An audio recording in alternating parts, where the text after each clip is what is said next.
Hello everyone, my name is Eliza Beltran and today I will be presenting my philosophy and my objective in health education and promotion. So after taking philosophy and principles of health education, myself and our peers learned different ways and different concerns in society that we need to address regarding our health. So let's begin.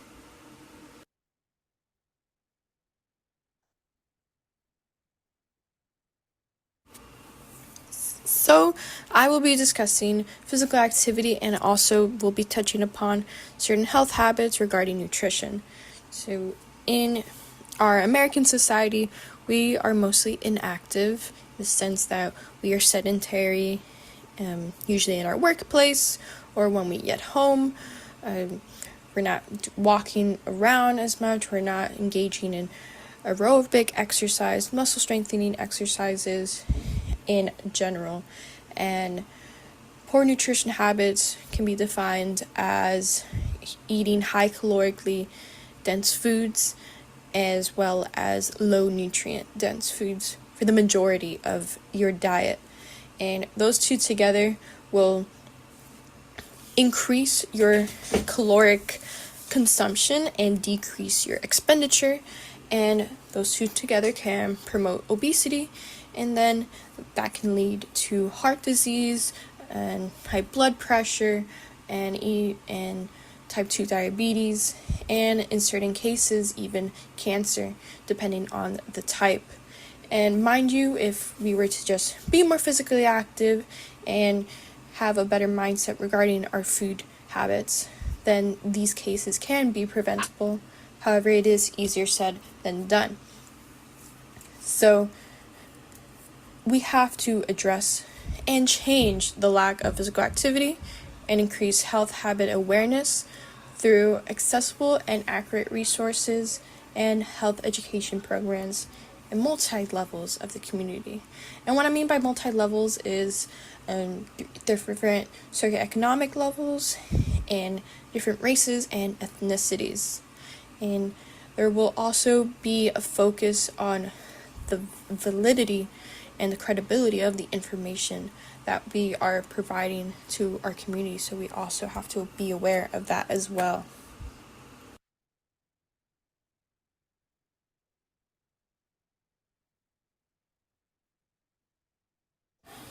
So how would we address physical activity and nutrition habits? So in our physical environment, we have to see how can we create more community parks, but not only create the community parks, but emphasize the importance of them. So when we create these parks, it allows us to engage in a space for physical activity and of course spread awareness of it to friends and families. Usually we may not want to engage in a new habit by ourselves, so having a support group along us can be beneficial.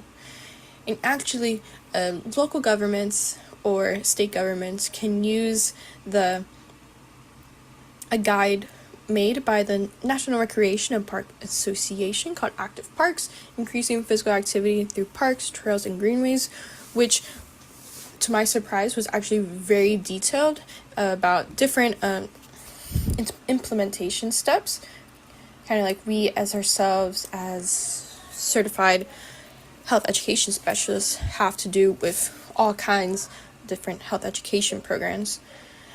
So they have to, in that guide, they touch upon building partnerships, leveraging data, developing an action plan, and putting that plan into action, evaluating the impact, and then sustaining that long-term impact to make sure that is actually their goal is actually going to be accomplished.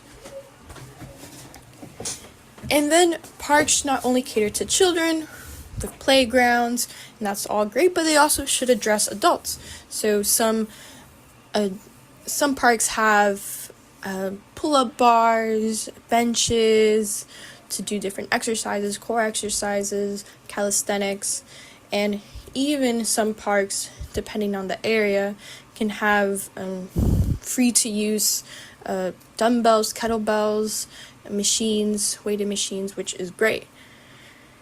And then we also have to address, importantly, racial, sex, and income differences in these community programs, because as seen from Cohen and Lushner, men, or pertaining to the male sex, tend to be more using parks, which also came to my surprise. And however, Slater found that creating parks was not sufficient enough to increase physical activity, because you can create something, but if you don't tell society how to use it, then it can be not the best accomplishment. And there were also certain concerns with parks, because of course they have to be safe. However, it was interesting that Hispanics and African Americans did not seem to worry about the homeless too much. However, all races seem to have been worried about drug and alcohol usage. I'm assuming because their children or themselves are there, because they don't want to be near that occurrence when they're trying to exercise.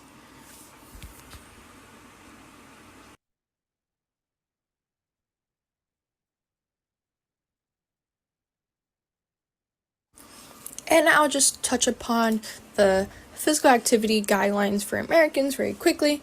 Moderate intensity aerobic activity, 150 minutes per week.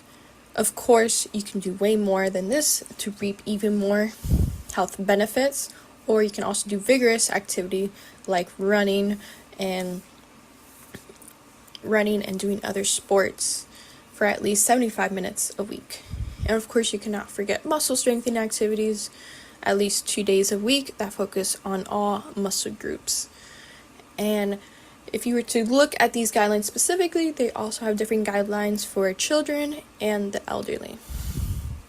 And Egadal showed the population in their study of people meeting the guidelines or not. And unfortunately, the majority is meeting neither, and only some are meeting one or the other, and very little of both.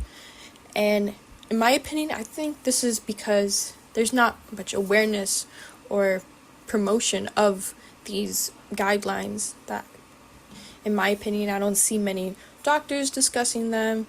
If you don't have a trainer, of course, you don't know about these guidelines, and I don't see doctors in offices talking about them to their patients. I could be wrong. Of course, they're promoting exercise and diet. However, they're not giving any details unless you go to a personal trainer or a registered dietitian, which unfortunately some people might not have the funds for.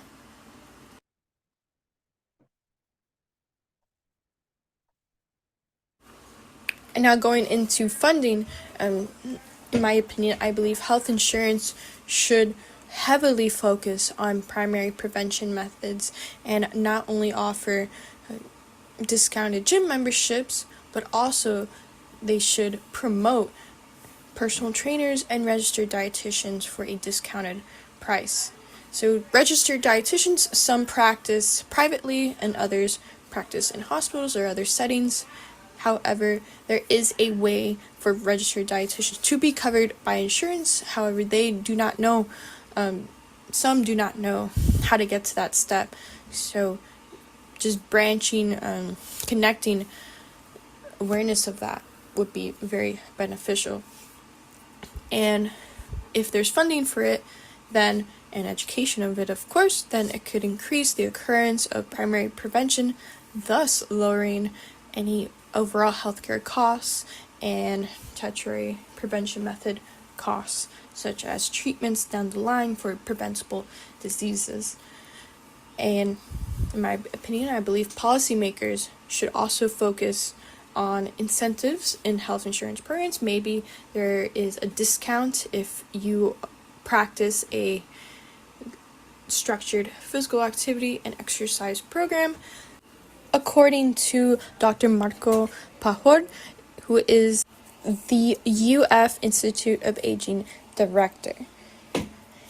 And I also believe that we should also focus on actual gym usage, retention, and results from these programs, but also from personal trainers and those registered dietitians. So we're just not focusing on the statistical number of enrollment, and rather than the impact of our objective. And lastly, we have been seeing a rise of certified health education specialists being hired to these health insurance companies, not only for their employees, but also for the clients. And I think that should also be expanded to many health insurance programs across the U.S.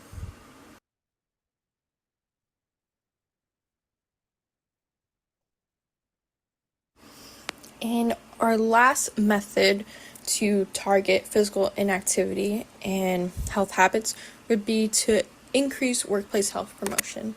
So it has been on the rise, but I just want to see more of the urgency across the U.S. So health insurance programs can increase work productivity, decrease stress from work, and improve overall health to have less sick employees. And the more productivity and less people out of office will mean that your company's performance can increase, and then the profit can increase as well, which these types of companies or government programs or government agencies, they want to see the profit rise because that is beneficial to them. So in the past, programs have been too broad or had little to no engagement because personal trainers, gym managers, or health specialists have to have that connection and creativity to promote their challenges, their gym settings to the employees, and they have to have a connection from the third party group that they are, the third party company they are, to the company that they are assisting. So usually that connection can be through a wellness committee, and maybe some companies don't have a wellness committee in the first place. And delivery can vary depending on the socioeconomic status of the company and the structure of the building. Honestly, some buildings just don't have a space for a gym, so maybe they can be more focused on on Zoom gym exercise videos, or just promoting fitness around in the community, or maybe they get a discount to a gym nearby, whatever the case may be. So that goes into off-site versus on-site fitness and health centers, and they can make an agreement with another gym nearby, or maybe they can get a discount for that gym, which I've seen apartment buildings do with private gyms nearby if they don't have a fitness setting in their community. And incentives for being an active participant should always be going on in a type of workplace setting. For example, these incentives can be either financial or they could be a prize. Maybe you get a bonus in your paycheck, or maybe you get more off days, or if it's an actual prize, maybe it could be 3 free personal training sessions, or maybe it can be a free tote bag, free shaker bottle, free t-shirt, a gift card to Amazon or Lululemon, whatever the case may be. So once an employee sees all these events going on in the fitness center, maybe like, hey, this might be a great place to go before or after work, or maybe during lunch period, and hey, I'm going to bring my friends with me as well, my coworkers. So that would just increase engagement and possibly even have better incentives over time, and this will benefit both companies involved, the third party fitness consulting company and the company itself. So this is how I work as. I work for Akiva, which is a fitness consulting company, not only in South Florida, but across the US. And they work for either government areas. For example, my first position was a personal trainer at the Miami-Dade Government Center in downtown Miami, which of course is a government building, government setting. And now I work in a private setting in the same company. Now I work for the Carnival headquarters, and now I'm a gym manager, and now I'm the one focusing on what programs can we do to increase engagement, what newsletters can I make, what is the health fitness awareness month this month, so what information can I share that is both accurate and beneficial to my community.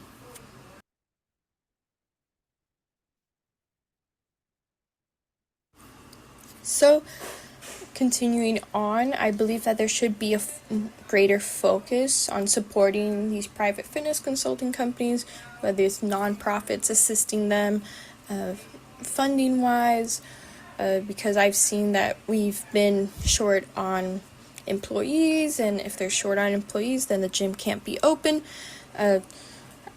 So there's just obstacles that we may face regarding little support if there's no outside help from maybe the local government or, like I said, nonprofits. And this graph is from a study from Van der Poot, and it just shows that data has actually been shown to help task performance and contextual performance wherever, whenever they have a worksite health promotion policy going on, and when there is awareness of health and physical activity, then they know to just perform better at work. So not only awareness is important, but actually the usage of these health practices matter as well. And like I said, companies should hire disciplined, educated personal trainers, nutritionists, group exercise instructors, and other health professionals who actually want to benefit their population, and not only just put in the minimal effort, because I've seen that as well, and no change can be made when we as employees are not driven to help our goal as personal trainers or nutritionists and so on.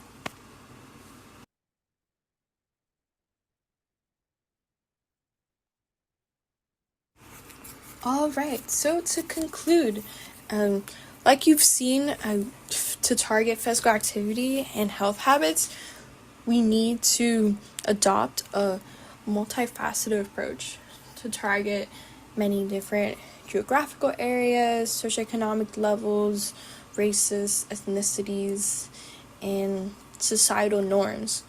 And it will be difficult, but I believe over time with these implementations of more parks and education behind why parks are important, health insurance policies, promoting more personal trainers and registered dietitians under health insurance, and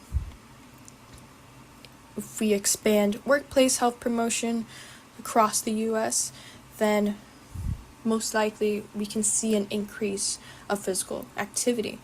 And of course, physical activity and nutrition education can only benefit society and the economy and health norms.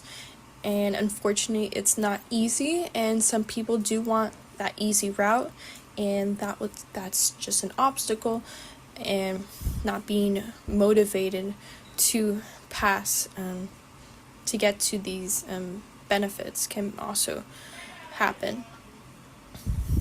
And people usually do want that quick fix.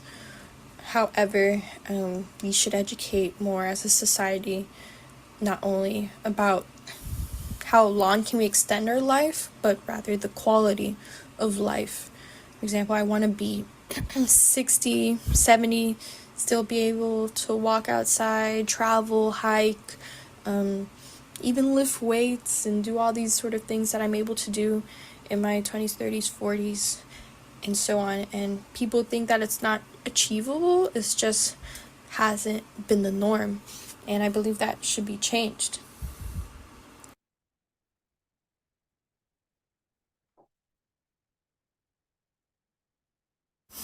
So I wanted to add on some questions for you to ponder about, because it's made me ponder greatly as well.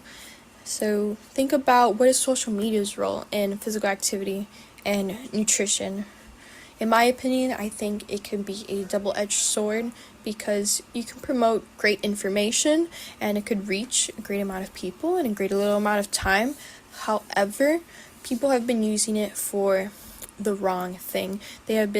Some people in general, charlatans in the health space, have been promoting very restrictive diets and cases of just absurd anecdotes, or diets that they think, hey, it can cure everything you have, your depression, your acne, your inflammation, but they don't, of course, describe what inflammation is, and so many things. But if you take a time to search up the person or their credentials, then they just don't align with the nutrition space or kinesiology space or health education and promotion space at all. And sometimes they can even be promoting courses, gimmicky products like detoxes and cleanses, which are just absurd. So people on social media have been doing that. So we have to educate as personal trainers, nutritionists, or health professionals that these people exist, and we have to teach our clients or patients how can we dissect this kind of information online to find accurate, credible, valid information, versus people that want to push a narrative for their own benefit, such as getting someone to buy a product for them to get commission off it, or to boost their traction online. I can go on and on about that, but I'll just keep it there. And what about the uninsured? So unfortunately, in the US, we still have many people uninsured due to a variety of reasons. For example, it has been known that some people that might be illegal here or have an expired visa don't want to go to the hospital for something because they think the cops can deport them. And unfortunately, that has been the case for some people. Their mindset is like that. So I think having health centers for a low price or even free help funded by nonprofits in those low income areas can be very beneficial. It just comes to the point of employing people that know accurate information and really want to help lower income or uninsured or minority groups at those health centers. And how does culture impact physical activity and nutrition? It can impact it in a variety of ways. As we progress over the years, 2014 does not look the same as, let's say, 1960s. Women are more out and active in the workforce, and different cultures can have women still at home. So it just all depends on your perspective. And I believe as we grow in age, our like I said, social media has given us access to a lot of information. So even if you have lived in a sedentary household that doesn't really have a large emphasis on exercise or nutrition habits, then there can still be a chance for you to learn from outside sources. I'm speaking from experience, that's how my household is. And